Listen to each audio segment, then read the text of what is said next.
కవిత అరెస్టుపై jail నుంచి లేఖ రాశారు మనీ లాండరింగ్ కేసు నిందితుడు సుకేష్ చంద్రశేఖర్. ఇన్నాళ్లుగా తప్పుడు ఆరోపణలు, రాజకీయ కక్ష సాధింపు అంటూ చెప్పినవన్నీ అబద్ధాలని తేలిపోయిందన్నారు.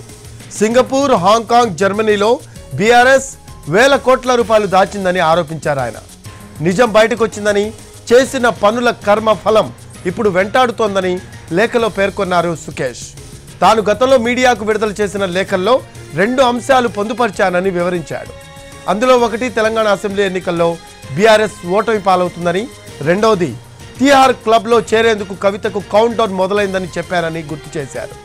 ఈ 2 ఇప్పుడు నిజమయ్యాయనే అనిపిస్తోంది అన్నాడు సుకేష్.